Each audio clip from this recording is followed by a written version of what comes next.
Tomora Lizoti, Edmond Haxhinasto, Klodiana Çapja, Blendi Himçi, Aurel Bylykbashi, Iliriana Liu, Ira Boja, Dritan Cani, Elsa Gega, Lumturi Hasa, Armaldo Klogjeri, Renato Kumria, Armonella Marku, Dritan Mitarja, Alice Narazani, Mustafa Pashja, Dritan Sejko, Qani Gjafa dhe Dashamir Gjika.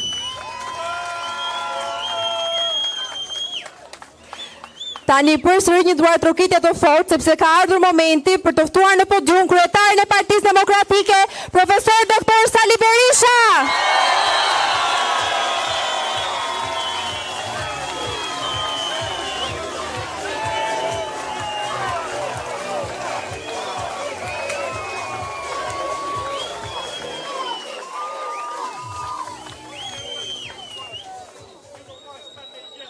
Të dashur qytetare dhe qytetarë të Gramshit, banor të mrekullueshëm të këtij rrethi, një përshëndetje të përzemërt ju që jeni këtu në këtë takim dhe të gjithë banorëve të këtij rrethi kudo që janë sot, në Gramsh, në Shqipëri, jashtë vendit. I përshtes dhe përule me nderim të madh para tyre.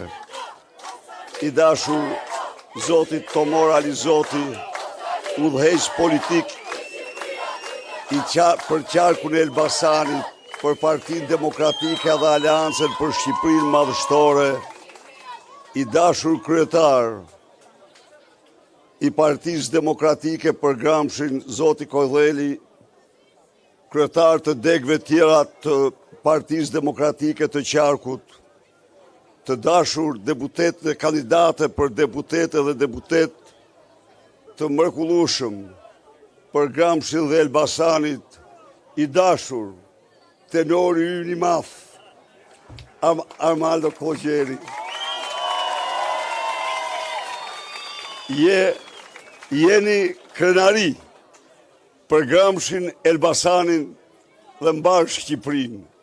Parlamenti shqiptar me ju, përfaqësues të këtyre qytetarëve të mrekullueshëm, do të jetë parlamenti juaj i interesave të mëdha tuajat dhe problemeve të mëdha. Të dashur miq, vi këtu tek ju me një ndjej të thellë keqardhje. Dhe Kodheli e tha bukur, Gramshi është një emergjencë.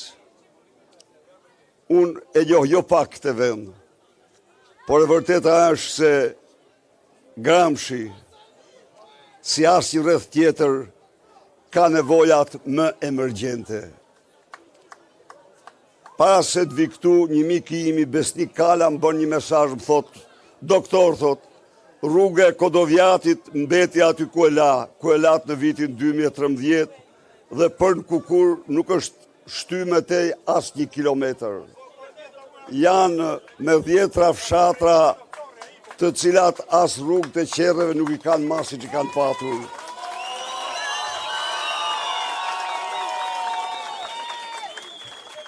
Ndërkohë, Gramshin të vërtet është një rreth me pasuri shumë të mëdha. Është një rreth me njerëz shumë punëtor, të përkushtuar. Është një rreth në të cilin është një kopsht i vërtet dru frutor. Të gjitha pemt rriten dhe të cilësisë më të mirë në këtë rreth. Është një rreth me potencial malor të madh turistik. është një rreth që sot ka një nga liqejt më të bukur, liqenin e Banjës. Por të gjitha këto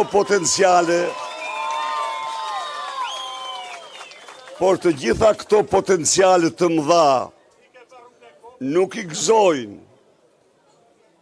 gramshkjotët, nuk shndrohen në pasuri për familjet dhe për qytetarët e Gramshit, banorët e Gramshit. Të gjitha këto pasuri nuk begatojnë familjet në Gramsh dhe qytetarët, po i detyrojnë të largohen dhe vetëm largohen. Nga 50.000 banor, Gramshi sot ka gjithsej 16.000. Si që ka infrastrukturën, Gramshi ka infrastrukturën e arsimit, infrastrukturën e shtetësisë. Këtu, para 2 vjeç, mjekja e ndëruar më tha se unë jam mjekë në një zonë me 8.000 banorë në fshatra, heroinë e vërtet që qëndron të u shërbente atyre. Sepse mjekët iken dhe vetëm iken me mira. Sot ne kemi zbritur miq, si vend, jemi në nivelin e vitit 1960 për mjek për banor, mjek për numër banorësh. Kemi 4 herë më pak se Bashkimi Evropian.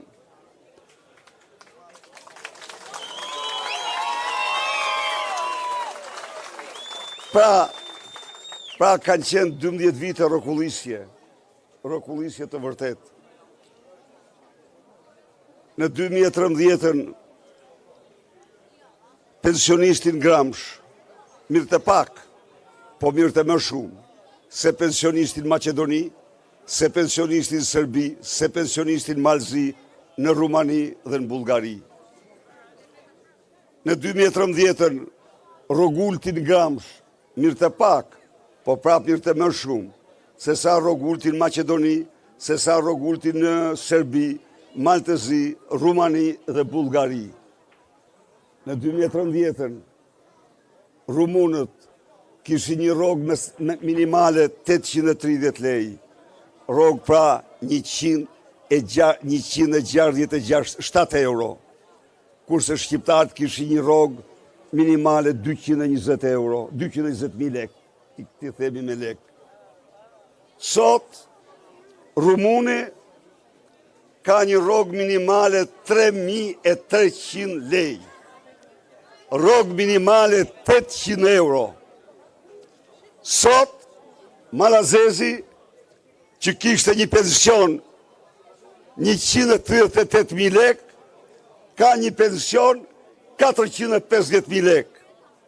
Sot, serbi që kishte një pension 120.000 lek, ka një pension 405.000 lek.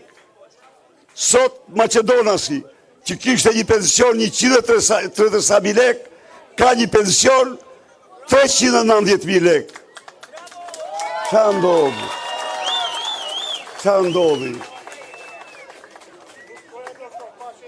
Qa ndodhi, miqtë e mi? Qa ndodhi? Injorim i plot dhe poshtrim i pensionistëve dhe i qytetarëve. Po mos harroni një gjë tjetër që është akoma më të mërshme. Në qoftë se në vitin 2013 me 143.000 lek blije për shkak të çmimeve 2 herë e gjysmë më shumë se sot. Inflacioni ka rritur çmimet e ushqimeve 250%. Dhe për të përballuar këtë rritje çmimesh, sipas ekonomistëve, pensionisti shqiptar duhet kishte pensionin sot për të ble një lloj si në 2013, duhet të mirte 390.000 lek. Kjo është e vërteta. Kjo është e vërteta. Rrogullti, po pse rumuni kalon nga 800 lei në 3.300? Po pse malazezi kalon nga 138.000 lek në 450.000 lek? Thjesht mik. Prandaj dhe duhet t'ja u them dhe t'ja u thoni çdo bashkëqytetarit tuaj se qeveria që zgjidhet nga populli, që zgjidhet me votën e popullit, e ka detyrim absolut kushtetues ligjor që parat e buxhetit ja u kthej qytetarëve. Rroga dhe pensione, arsim, shëndetësi e tjerë me radhë. Kurse këta, çfarë bëjnë këta? Çfarë bëjnë këta? Këta kanë vjedh miliarda nga rrogat tuaja dhe pensionet tuaja, o miq. Si kanë vjedh, ja u them unë ju. Këta i kanë kaluar në rrugë, po rrugë pristi. Rrugë këta i ndërtojnë me çmime 10 herë më të mëdha, më të larta se në Europë.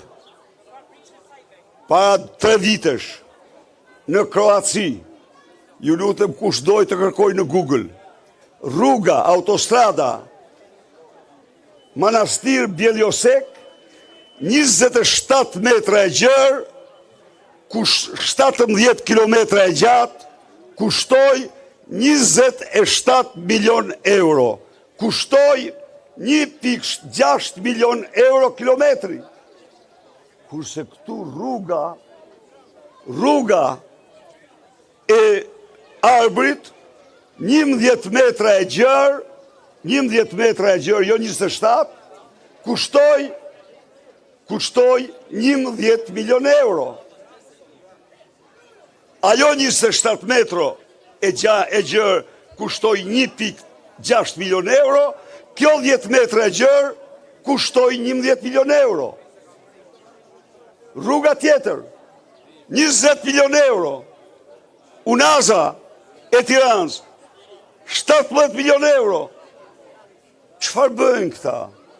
Këta se u japin pensioneve, se u japin rroga, këta i kalojnë të rrugë dhe i vjedhin të rrugë në mënyrë të çmendur, të papërmbajtur. Kjo është e vërteta. Po ka dhe më keq. Këta prokurojnë ndërtimin e djegësit të Tiranës 130 milion euro. Dhe djegësi nuk ka nam astishan, është i zhdukur. I zhdukur. Miq, isha në Kongresin e Partisë Popullore Europiane.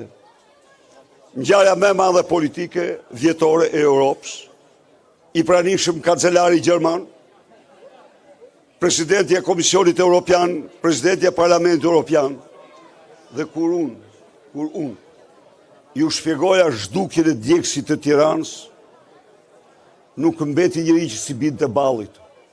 Dhe nuk mbeti njëri, ja u them haptas, që nuk u detyrova t'ja shpjegoj 3 herë të paktën se dilte jashtë çdo imagjinate.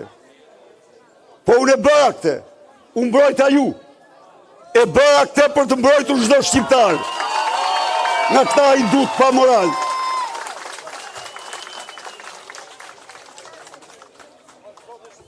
Ndaj dhe ne kemi vendosur parat qytetarëve, do t'u kthejmë parat ju. Dhe në këtë kontekst zotohem se nuk do ketë pension dën 200 euro 100 ditë të parat qeverisë ardhshme. Çdo pension minimumi jetik 200 euro për çdo shqiptar. Minimum jetik 200 euro. Rrogë minimale 500 euro. Nafta do zbresh 20% për çdo shqiptar. Ilaçet do rimbursohen 100% sipas listës ilaçeve italiane. Treblix italiane. Karta e konsumatorit për çdo rrogult dhe pensionist do blen me 20% më lirë se të tjerët. Do u kthehet TVSH-ja. Po, do i fshim ne njëre mirë lot të ftohtat mjerimit nga sytë të mokshurëve tanë. Do hanë si njerëz, do ushqen si njerëz. Që është kjo? Këta të e kalojnë çdo lloj kriteri, çdo lloj ndjeje, çdo lloj standardi. Kishte 8 miliard. E di që janë 8 miliard apo jo? Në Tovolin dhe ndau për 760.000 pensionist 16 milion. gjë me pa shpirt, me qesharake. Si mortilin 16 milion për 700, janë 1/3 e popullsisë. Jo, kaq sepse për ndryshe bjem gremin. Po për të rrit rrogat, për të bërë një rrogtar me rrogë maksimale sa 50 pensione, nuk ka vend në botë, përveç Shqipërisë. Shqipëria është vendi i diferencave më të mëdha midis rrogave më të larta, rrogave më të ulta dhe pensioneve. Këto janë shnjërzi dhe këto ne i fshijmë. 100 ditë të para ne u japim, i arkivojmë historinë e turpit atyre që e krijuan këtë situatë. Absolutisht. Miqtë e mi,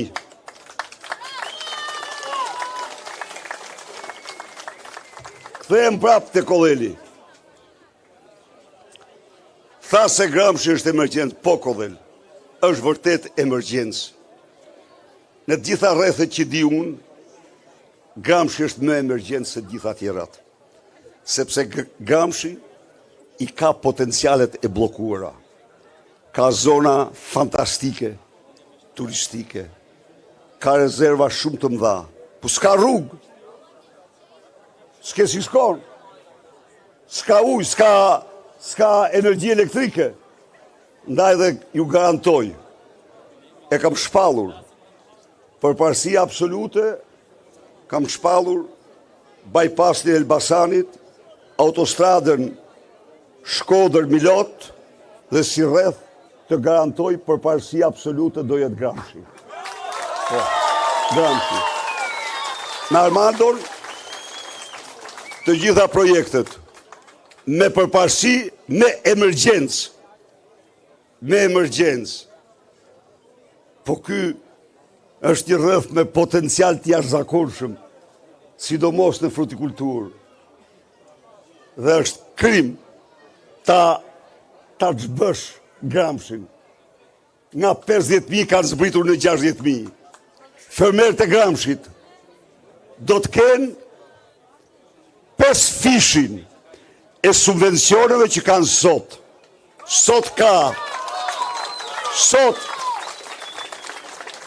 380.000 fermerë të Shqipërisë kanë subvencion 32 milion euro, 32 herë turp dhe turp për Edi Ramën. 32 milion euro. Punsojnë rreth gjysmë milioni shqiptar. Japin 20% prodhimit brendshëm. Atëherë çfarë do bëjmë ne? Ne nga 32 milion do t'i çojmë në 230 milion. Do t'i barazojmë 1 për 1 me Maqedoninë, me Kosovën, me Serbinë, me Malezi. Tjetër.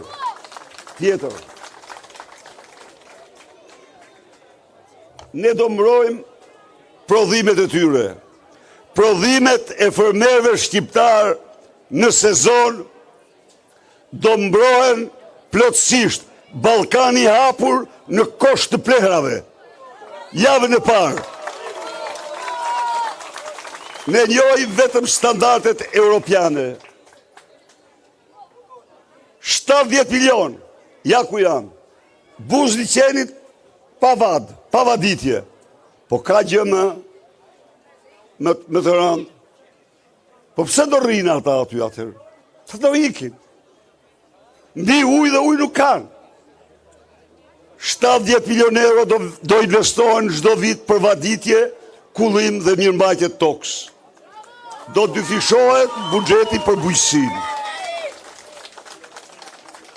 Do ulen taksat. Do ulen taksat nga 23% në 10% të atim fitimi.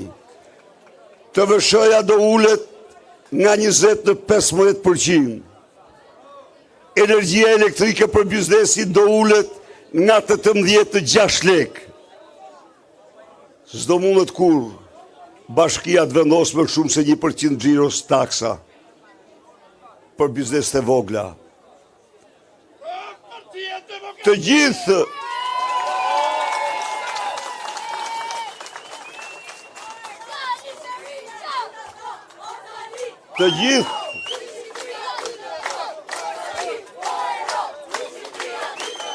ata shqiptarë që duan të kthehen në vendin e tyre, do bëjmë gjithçka që të kthehen. Do jenë 5 vjet pa asnjë taks.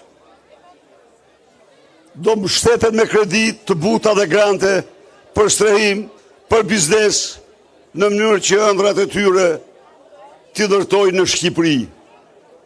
Për të rinjt, do hiqet çdo lloj pegese për shkollën e lartë. Do hiqet mesatarja. Modernizimi i arsimit është synim kryesor.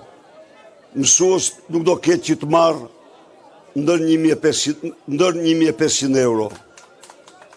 Mjek dhe informier do dyfishohet rrogat. Miqtë e mi, në qoftë se ka një vend për sipërfaqe me potencial energjie më të madhe se Shqipëria, nuk ekziston kërku. Ujore, diellore, era, ne në 4 vitet që vijnë ju garantoj se do bëjmë çdo gjë që rrezet e diellit t'i shtrojmë në energji për familjet shqiptare, në mënyrë që pas 3 vitesh ata ta kenë falas energjinë elektrike.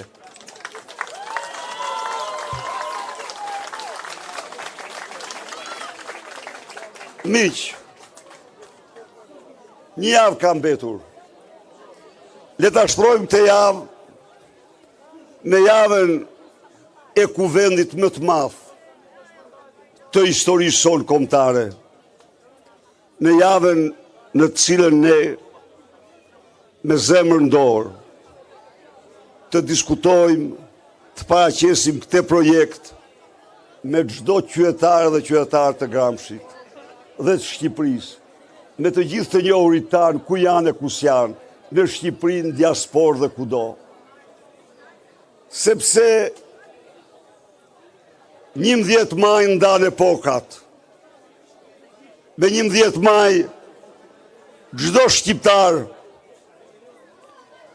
të mos mendoj se voton për karrigën e pushtetit Sali Berisht. Jo. Voton në radhë të parë për veten e tij, për votrën e tij familjare, për biznesin e tij, për të moshuarit e tij, për kujdesin shtetësor të tij. Voton për një Gramsh tjetër, voton një ndryshim epokal. Ndaj dhe të bashkohem me 11 maj.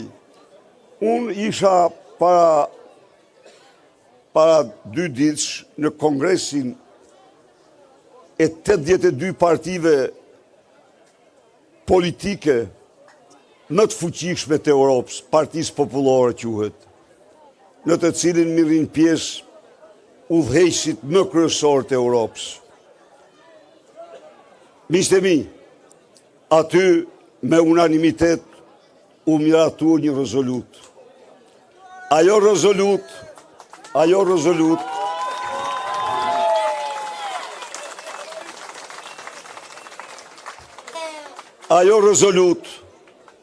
damkosi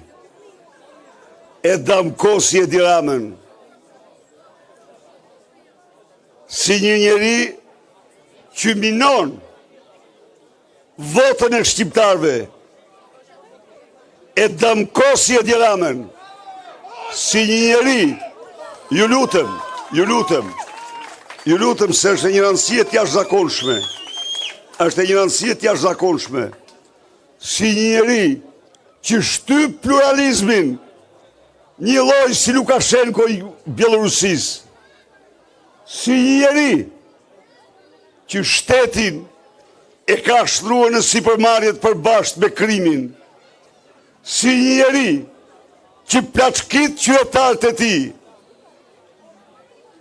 82 parti politike të Europës votuan në unanimitet për denoncuar Edi Ramën, si njeri që shtyp opozitën, si njeri që manipulon zgjedhjet,